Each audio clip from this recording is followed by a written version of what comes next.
हर रोज एक नई कहानी देखने के लिए चैनल को सब्सक्राइब करें और बेल आइकन दबाना ना भूलें। कहते हैं कि साली आधी घरवाली होती है और बचपन से ही हमें सिनेमा चलचित्र में भी यही दिखाया गया है कि साली आधी घरवाली होती है। अब ऐसे में हमारे सार्थक का क्या कसूर? वो बचपन से ही ये सपना संजो कर बैठा था कि उसको बीवी जैसी भी मिले लेकिन साली कमाल की होनी चाहिए।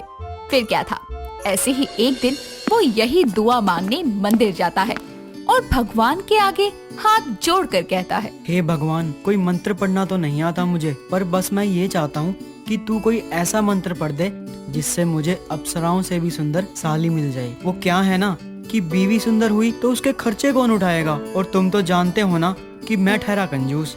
अब साली सुंदर हुई तो उसे देख देख कर मेरा दिल गार्डन गार्डन भी तो होता रहेगा और मेरा खर्चा भी नहीं होगा। इतना कहकर सार्थक मंदिर से घर आने लगता है कि तभी उसे एक लड़की रास्ते में लिफ्ट मांगती नजर आती है और उसे देखकर सार्थक बाइक रोक कर कहता है, जी बताइए, क्या हो गया है, कहाँ जाना है आपको? जी क्या आप मुझे कॉलेज छोड़ सकते हैं? वो क्या है ना, आज मेरी सिस्टर का एग्जाम है और वो एडमिट कार्ड घर पर भूल गई है। अगर टाइम से नहीं पहुंची तो उसका साल खराब हो जाएगा। प्लीज।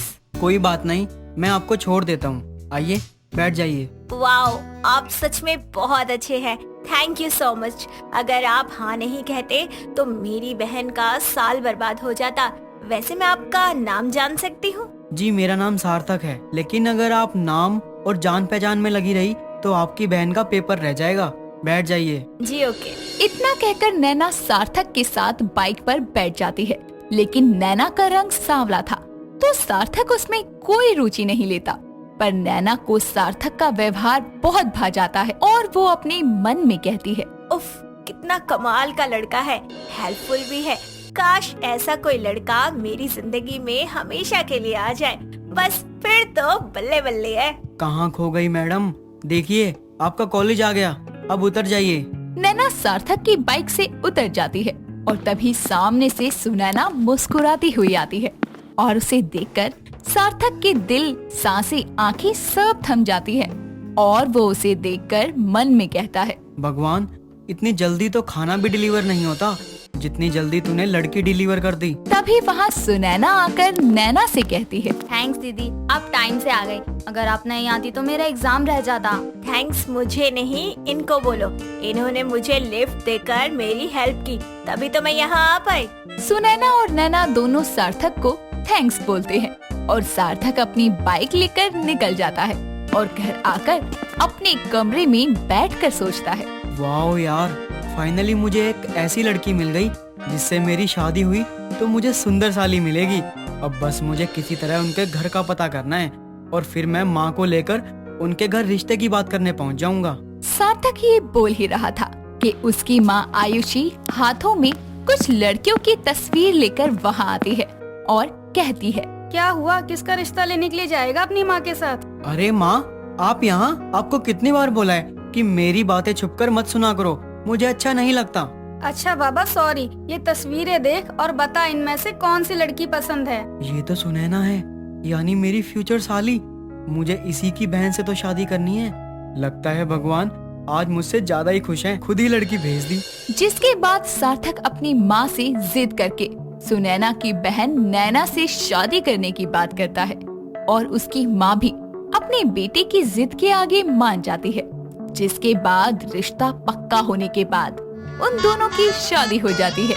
शादी की पहली रात जब सार्थक नैना के कमरे में जाने लगता है तभी सुनैना उसका रास्ता रोक कर कहती है, जीजा जी, हमारे यहाँ तो रिवाज है कि विदाई में बहन दुल्हन के साथ आती है और दूल्हे का रास्ता रोककर दूल्हे से नेक लेती है, तभी अंदर जाने देती है। चलिए निकालिए नेक। और अगर नेक ना दे तो दीदी से नहीं मिल पाओगे और क्या। कोई ना, हम आपसे ही मिल लेंगे। वैसे भी साली भी तो आधी घरवाली होती है ना जी। जीजू मजाक ना करिए और नेक दीजिए। सार्थक सुनैना की खूबसूरती और उसकी चंचलता को देखकर अपने सोने की चैन उतार कर उसे दे देता है और नैना के पास चला जाता है, जहां वो दोनों एक दूसरे को समझते हैं और कुछ प्यार भरे लम्हे बिताते हैं। सुबह उठने पर नैना सबके लिए नाश्ता बनाती है और वहाँ उसकी सास रसोई में आकर उसे काम करते देखकर कहती है। बहू, आज तेरा पहला दिन है, तू थोड़ा आराम कर लेती, थक गई होगी। ये रसोई की रस्में तो चलती ही रहेंगी। माँ जी, थकी तो मैं थी, लेकिन इतनी अच्छी माँ जैसी सास पाकर, इतना प्यारा पति पाकर मेरी सारी थकान दूर हो गई। आप जाकर बैठिए, मैं नाश्ता लेकर आती हूँ। ठीक है बहू, कुछ मदद चाहिए होगी तो बता दियो। जिसके बाद आयुषी बाहर टेबल पर नाश्ते का इंतजार करने लगती है और सार्थक और सुनैना भी नाश्ते की टेबल पर आकर बैठ जाते हैं। तभी नैना सबके लिए नाश्ता लाती है और सबको परोसकर सार्थक के पास बैठ जाते हैं। जिसके बाद सार्थक सुनैना से पंगे लेने के लिए टेबल के नीचे से उसे पैर मारने लगता है और ये सुनैना को अजीब लगता है। जिसके बाद वो अपना पैर हटा लेती है और सार्थक सुनैना समझकर अपनी माँ आयुषी को पैर मारने लगता है और आयुषी डर कर नीचे झांकते हुए कहती है। सार्थक, तू पागल हो गया है क्या? क्यों पैर मार रहा है? वो माँ, मैं गलती से, सॉरी। कितने रोमांटिक है ये, पर इनको मेरा पैर नहीं दिखा होगा। कोई बात नहीं। जहाँ नैना से सार्थक की शरारत सोचकर खुश थी, वहीं सुनैना को सार्थक की हरकत अजीब लगती है और सुनैना बोलती है। अब तो दीदी का भी मन यहाँ लग गया है, मुझे चले जाना चाहिए। आखिर मैं अपनी दीदी के ससुराल में कब तक रुकूंगी? अरे ऐसे कैसे तुम जाओगी? मेरा मन कैसे लगेगा? मेरा मतलब हमारा मन नहीं लगेगा। कुछ समय यहीं रुक जाओ। सार्थक के जोर देने पर सुनैना और कुछ दिन वहीं रुक जाती है, लेकिन सार्थक की हरकतें नहीं बदलती। वो अकेले में कभी कभी सुनैना को छेड़ता।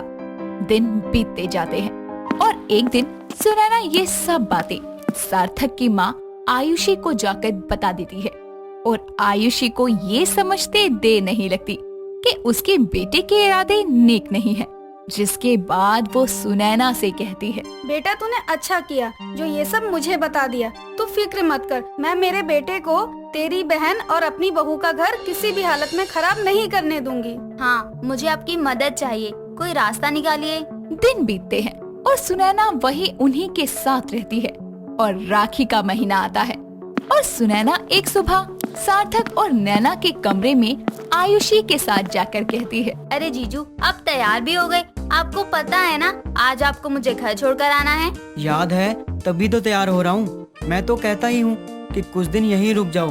क्या करोगी घर जाकर? हाँ, देखिए ना, मैं भी तो इसे यही समझा रही हूँ, पर ये बोल रही है कि ये इकलौती साली है, ऐसे दीदी के घर में रहना अच्छा थोड़ी ना लगता है। बहू, तू चिंता मत कर, मैंने और सुनैना ने कुछ ऐसा रास्ता निकाला है कि वो जब चाहे यहाँ पर आ सकेगी और उसे कोई रोकेगा भी नहीं। कहीं मेरी माँ मेरी आधी घरवाली को भी तो मेरी पूरी घरवाली नहीं बनाना चाहती? माँ, ऐसा क्या रास्ता है, बताओ ना। तभी सुनैना अपनी पैंट की जेब में रखी राखी को निकालकर सार्थक को दिखाकर कहती है। जीजू, जब मैं ये राखी आपको बांध दूंगी तो मैं आपकी आधी घरवाली से आधी बहन बन जाऊंगी और फिर मुझे कोई आपके घर आने जाने से रोकेगा भी नहीं। है ना कमाल का आइडिया? अरे ये तो मैंने सोचा ही नहीं था।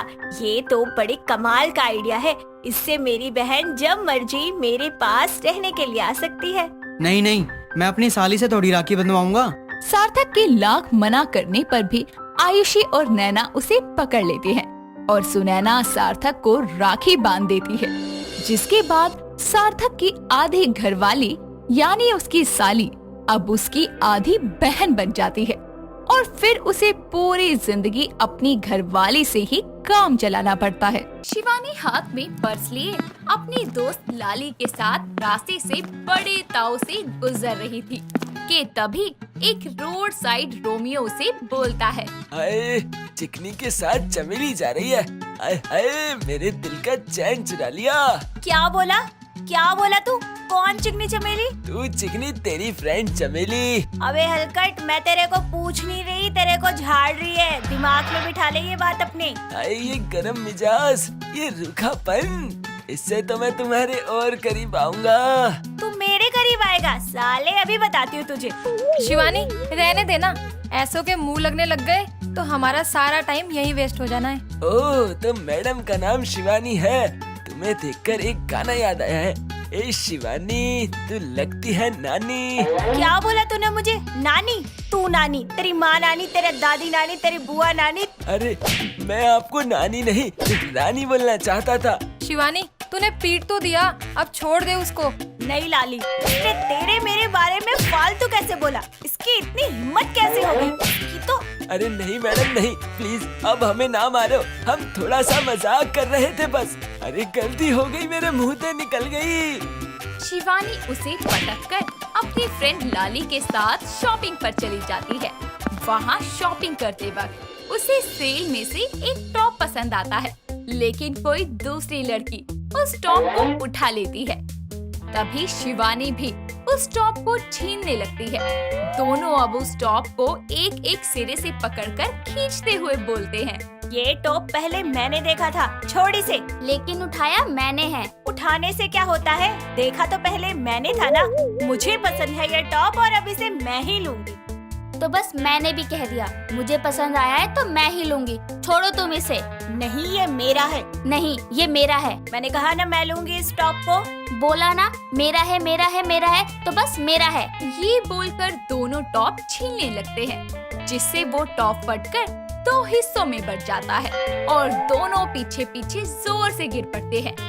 ये देखकर आसपास के सभी लोग हंसने लगते हैं और दोनों उठकर बोलती हैं, है। मैंने कुछ नहीं किया, जो किया है इसने किया है, इसने फाड़ा। ये लो, मैं तो जा रही हूँ, मुझे नहीं लेना ये टॉप। साली कपड़े फाड़ कर चली गई। अच्छा खासा टॉप खरीदा था, इसकी वजह से मैं गिर गई, लेकिन अब ये गिरेगी मेरी वजह से।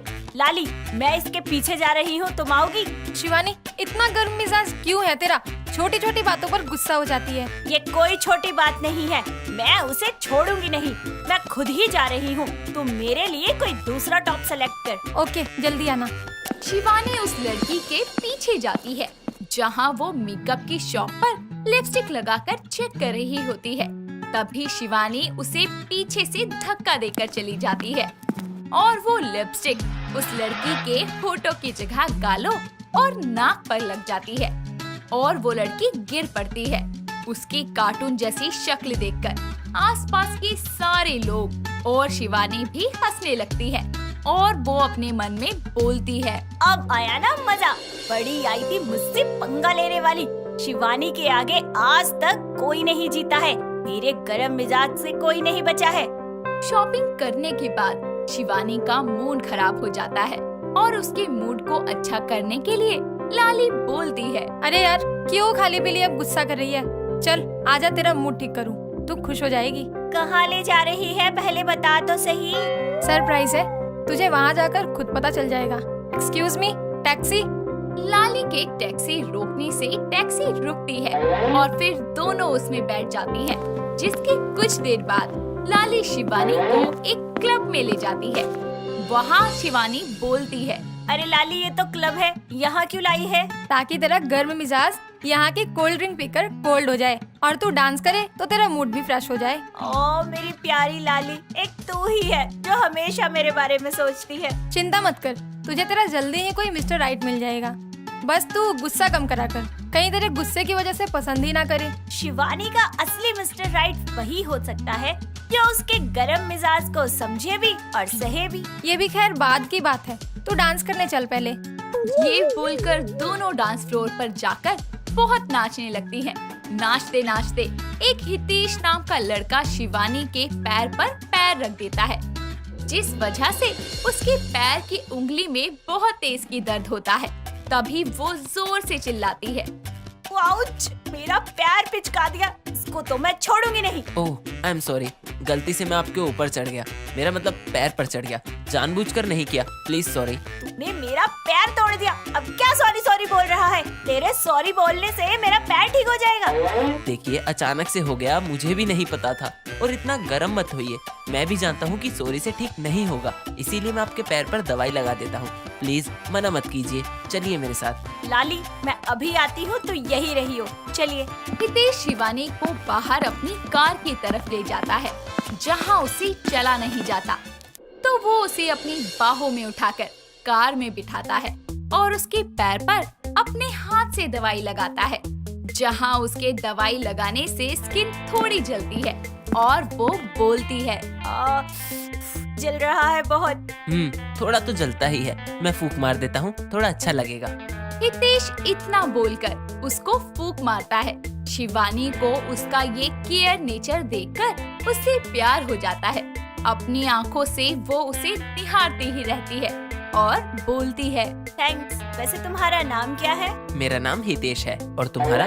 मेरा नाम शिवानी है। Oh nice name. वैसे अब जितनी गरम मिजाज लगती हैं, उतनी है नहीं, थोड़ी क्यूट भी हो। बस थोड़ी सी क्यूट हूँ। नहीं, मेरा मतलब वो नहीं था। तो फिर? अरे मेरा मतलब आप क्यूट भी हो, प्यारी हो। आप मुझे थोड़ा और टाइम देंगी तो मैं अच्छे से जान लूंगा आपको। हितेश और शिवानी कुछ देर तक बातें करते हैं। फिर शिवानी लाली के पास वापस चली जाती है। अगले दिन शिवानी और हितेश मिलने लगते हैं और दोनों मिलते मिलते काफी टाइम स्पेंड करने लगते हैं। धीरे धीरे ये दोस्ती प्यार में तब्दील हो जाती है। अपने गर्म मिजाज की वजह से वो कभी कभी हितेश पर हावी हो जाया करती, जैसे कि कभी अपने पैर से उसके पैर पर मार देती और कभी कभी तो गुस्से में अपने मुक्के से उसके सर पर मार दिया करती। लेकिन बहुत ही जल्दी वो दोनों शादी के बंधन में भी बंध जाते हैं। शादी के कुछ दिनों तक तो सास माया उसके बनाए हुए खाने को नई बहू का खाना समझकर कुछ नहीं कहती, लेकिन जब वो दोबारा शिवानी के हाथ का खाना खाती है तो माया बोलती है, बस बहुत हो गया शिवानी बहू। अरे ये कैसा खाना बनाया है तूने? इतने दिनों से मैं कुछ कह नहीं रही थी, लेकिन इसका मतलब ये नहीं है कि मैं तुझे कुछ बोलूंगी ही नहीं। अरे ये सब्जी देख, इसमें ना नमक है, और ये रोटी, इसमें इतना ज्यादा सूखा आटा लगा रखा है कि आरी से काटू ना तो भी ना कटेगी। अरे तू किसी होटल में खाना नहीं बना रही, घर में खाना बना रही है, जो मैंने और मेरे बेटे ने खाना है। अगर इतना ही खराब खाना बना रही थी तो बोला क्यों नहीं? कोई मुहूर्त निकाल रहे थे क्या मुझे सुनाने के लिए? इतने दिन से तो ठूसे जा रहे थे, तब तो नहीं बोला।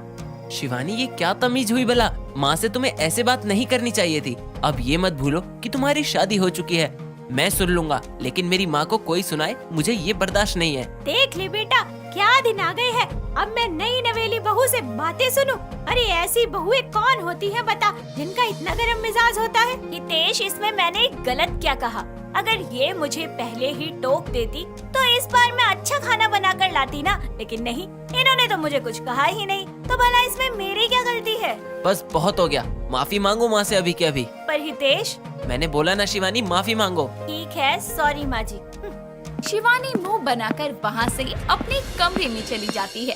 अपने गर्म मिजाज के चलते वो अब घर के काम तो करती, लेकिन जब भी वो बर्तन मांजती तो जोर जोर से पीट कर मांजती, और जब वो कपड़े धोती तो उनको इतना रगड़ती कि धोते धोते कपड़े ही फट जाते।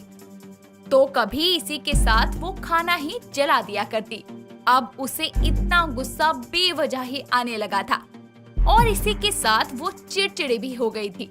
इन सब बातों के लिए उसकी सास और उसका पति उसे समझाते हुए बोलते हैं, बहू अब तो हम तुझे कुछ कहते भी नहीं, फिर भी तू गुस्सा करे जा रही है। हाँ शिवानी, माँ सही कह रही हैं। पता नहीं हितेश जी मुझे क्या हो गया है, अपने आप ही मेरे अंदर का गुस्सा ना धीरे धीरे बढ़ता जा रहा है। मैं गुस्सा नहीं करना चाहती तो भी मुझे गुस्सा आ जाता है। ये बहुत अजीब बात है, मुझे डॉक्टर से बात करनी चाहिए इस बारे में। हितेश इतना बोलकर उसे डॉक्टर के पास लेके जाता है और डॉक्टर्स 1 महीने तक उसकी काउंसलिंग करते हैं और साथ ही उसे एक्सरसाइज करने की भी कहते हैं। और वक्त के साथ साथ वो बिल्कुल चिढ़ना और गुस्सा करना छोड़ देती है, जिसके बाद वो गर्म मिजाज से नॉर्मल मिजाज की बीवी बन जाती है। दोस्तों, अगर आपको ये कहानी पसंद आई तो इसे लाइक करें, शेयर करें और कमेंट करके बताएं कि कहानी में आपको सबसे अच्छा क्या लगा।